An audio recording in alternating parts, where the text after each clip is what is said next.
The perfection. कहानी की शुरुआत में हम चार्लेट नाम की लड़की को देखते हैं जो अपनी बीमार माँ की केयर करने के लिए आई हुई थी। चार्लेट एक टैलेंटेड यंग सेलिस्ट है जो कि बॉस्टन के फेमस म्यूजिक स्कूल में म्यूजिक सीख रही थी, लेकिन अपनी माँ के कारण उसने बॉस्टन का स्कूल छोड़ दिया होता है और उनकी केयर करते करते कुछ साल गुजर जाते हैं। पर एक दिन उसकी माँ की डेथ हो जाती है जिससे चार्लेट को सदमा लग जाता है। इसलिए वो एक दिन अपने स्कूल के हेड एंटोन को कॉल करती है। इससे चार्लेट को पता चलता है कि वो शंघाई में न्यू टैलेंट को सर्च करने के लिए ऑडिशन ले रहा होता है। इसलिए एंटोन चार्लेट को शंघाई आने के लिए कहता है ताकि वो न्यू टैलेंट ढूंढने में एंटोन की हेल्प कर सके। इसके बाद चार्लेट एंटोन की बात मानकर शंघाई चली जाती है, जहां वो एंटोन और उसकी वाइफ पलोमा के साथ उनके स्कूल की न्यू बेस्ट सेलो प्लेयर से मिलती है। इस न्यू सेलो प्लेयर का नाम लिजी होता है। लिजी यहाँ हो रहे ऑडिशन की जज होती है। यहाँ लिजी और चार्लेट एक दूसरे से मिलती हैं और दोनों के बीच अच्छा बॉन्ड हो जाता है। इससे ऐसा फील होता है जैसे वो दोनों एक दूसरे को काफी टाइम से जानते हो।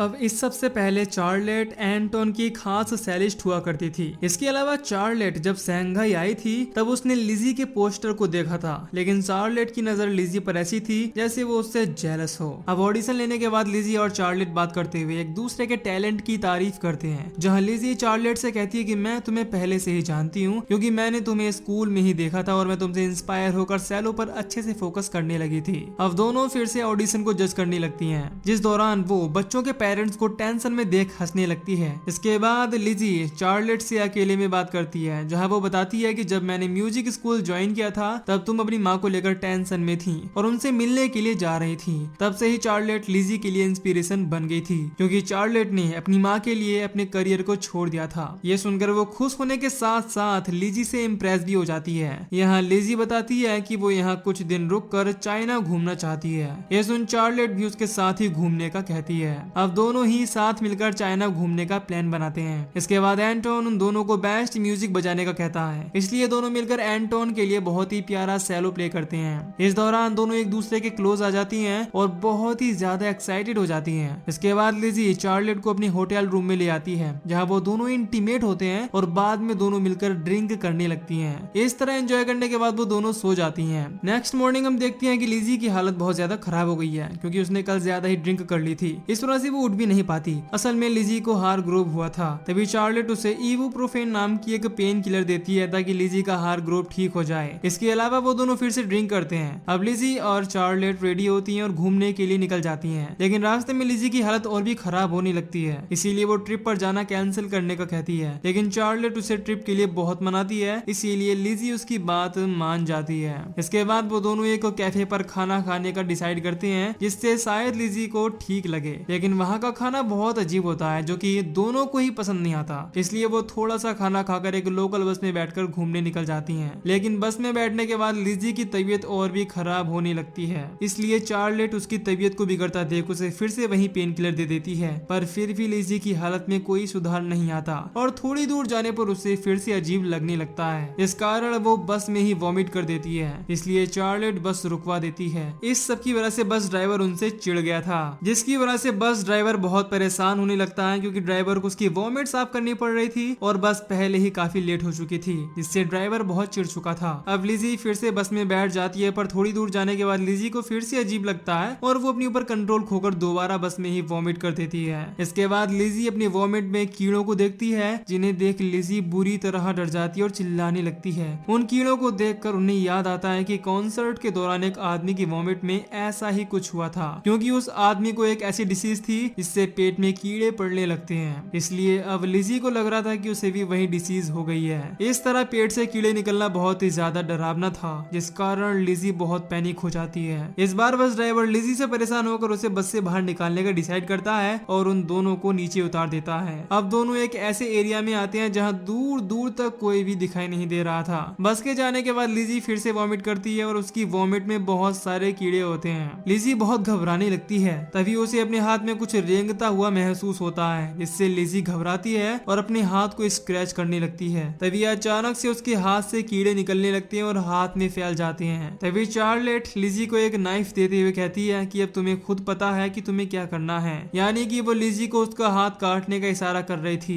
यहाँ लिजी कुछ भी नहीं सोचती और चार्लेट से नाइफ लेकर अपने हाथ को काट डालती है। इसी दौरान हम एक फ्लैशबैक देखते हैं जिससे पता चलता है कि ये सब चार्लेट का प्लान था और उसने लिजी के साथ सब कुछ जानबूझकर किया है। असल में चार्लेट लिजी को पेन किलर की जगह हेलुसिनेशन की टैबलेट दे रही थी, जो कि वो हमेशा अपनी माँ को दिया करती थी, और इसी टैबलेट के कारण लिजी को कीड़े दिखाई दे रहे थे, जबकि असलियत में ऐसा नहीं था। वो कीड़े सिर्फ लिजी का वहम था। चार्लेट लिजी की जैकेट से कीड़े हटाकर उससे ये सब इमेजिन करने पर मजबूर कर रही थी, जिससे कि उसे सब कुछ रियल लगने लगे। यानी चार्लेट की वजह से ही लिजी ने अपना हाथ काट लिया था, और चार्लेट ने ऐसा क्यों किया वो हमें आगे पता चलेगा। अब 3 हफ्ते बाद हम बोस्टन में एंटोन को देखते हैं, जो एक न्यू स्टूडेंट को अपने साथ लाया था, और ये लड़की ही अब उनके स्कूल की बेस्ट सेलो प्लेयर बनने वाली थी। इसी दौरान लिजी एंटोन से मिलने बोस्टन जाती है और एंटोन से हेल्प मांगती है, लेकिन एंटोन जानता था कि लिजी अब सेलो नहीं बजा पाएगी, इसीलिए उसने लिजी को स्कूल से निकाल दिया था।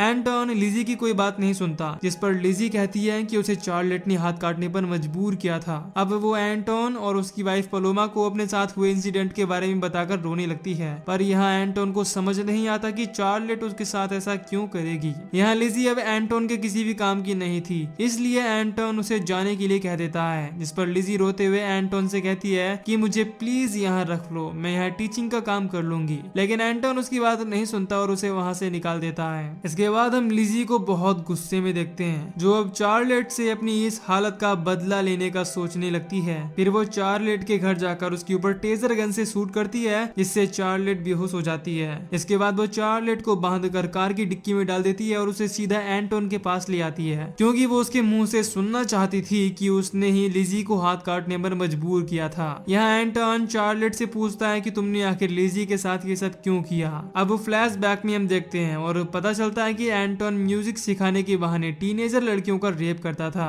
असल में जब भी उसकी कोई स्टूडेंट कोई गलती करती थी, तब एंटोन उस स्टूडेंट को सजा देने के लिए उसके साथ फिजिकल होता था। एंटोन के इस घिनौने काम में पलोमा के अलावा स्कूल के टीचर जियोफ्रे और थीस भी साथ देते थे। इसी तरह एंटोन ने चार्लेट के साथ भी बहुत बार गलत किया था। उसे इतना टॉर्चर किया गया था कि वो पागल होने लगी थी, इस कारण उसे मेंटल इंस्टीट्यूट में भी एडमिट होना पड़ा था। यहाँ चार्लेट बताती है कि मेरे साथ ये सब हो चुका है और मैं अच्छे से जानती हूँ कि तुम लिजी के साथ क्या कर रहे थे, इसलिए मैंने लिजी को तुमसे बचाने के लिए उसके हाथ को कटवा दिया, ताकि वो तुम्हारे किसी भी काम की ना रहे और तुम उसे यहाँ से निकाल दो। चार्लेट की बातें सुनकर एंटोन को बहुत ही गुस्सा आता है और कहने लगता है कि मैं तुम्हें एक ही शर्त पर छोड़ सकता हूँ, अगर तुम मेरे लिए परफेक्ट सेलो बजा दोगी तो मैं तुम्हें जाने दूंगा। साथ ही बताता है कि अगर सेलो बजाते वक्त तुमने कोई भी गलती की तो मैं उसकी सजा अपनी न्यू स्टूडेंट को दूंगा। न्यू स्टूडेंट शंघाई से थी और उसका नाम जैंग ली था। यहाँ चार्लेट को कुछ भी समझ नहीं आता, क्योंकि वो किसी भी तरह जैंग ली को एंटोन से बचाना चाहती थी, इसलिए मजबूरी में उसे सेलो बजाने के लिए हाँ बोलना पड़ता है। इसके बाद वो सेलो बजाती है और अपने सबसे बेस्ट नोट्स बजाती है, पर एंटोन उसकी छोटी सी गलती को पकड़ लेता है, जिससे चार्लेट बहुत डर जाती है, क्योंकि गलती कितनी भी छोटी हो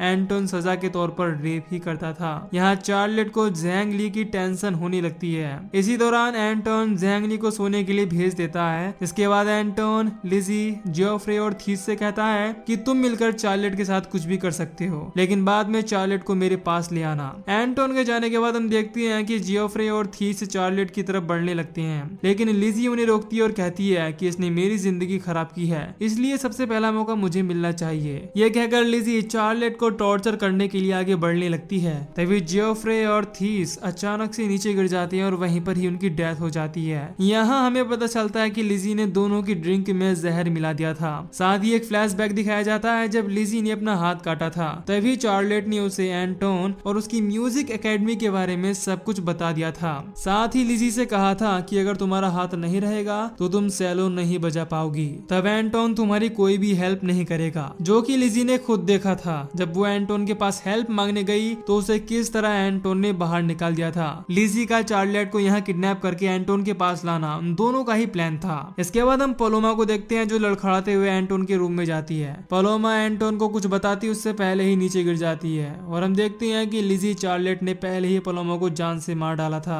ये देख एंटोन को बहुत गुस्सा आता है, लेकिन लिजी और चार्लेट दोनों अपने हाथ में नाइफ रखे हुए थे, इसलिए वो उनसे डरकर घबराने लगता है। इसके बाद दोनों ही एंटोन पर अटैक कर देती है और उनके बीच बहुत खतरनाक फाइट होती है, जिस कारण चार्लेट नीचे गिरकर अपना होश खो देती है और लिजी भी घायल हो जाती है। इसके बाद एंटोन सीधे चार्लेट के ऊपर नाइफ से अटैक करता है, लेकिन चार्लेट सेल्फ डिफेंस में अपने हाथों को सामने ले आती है, इस कारण नाइफ चार्लेट के हाथ में घुस जाता है। इसे एंटोन बार बार अप डाउन करके टॉर्चर करने लगता लगता है। तभी पीछे लिजी आ जाती है जो एंटोन पर अटैक कर देती है। इससे एंटोन बेहोश हो जाता है। अब मूवी के आखिरी सीन में लिजी और चार्लेट एंटोन को चेयर पर बिठाकर एक कॉन्सर्ट की तैयारी करते हुए दिखाई देती हैं। तभी हम देखते हैं कि उन्होंने एंटोन के दोनों हाथ और पैर काट दिए हैं। साथ ही उसके मुंह और आंख को भी उन्होंने सील दिया था ताकि एंटोन उन्हें देख और बोल ना सके। लेकिन एंटोन के कान खुले थे ताकि एंटोन को सेलो की आवाज सुनाई दे सके। इसके बाद लिजी और चार्लेट दोनों मिलकर एंटोन के लिए बेस्ट सेलो बजाने लगती है और इसी के साथ ये मूवी यहीं पर खत्म हो जाती है। तो दोस्तों, अगर आपको इस मूवी की एक्सप्लेनेशन पसंद आई हो तो वीडियो को लाइक और चैनल को सब्सक्राइब कर दीजिए। बाकी मैं मिलूंगा आपसे न्यू वीडियो में। Till then take care, love you, bye bye.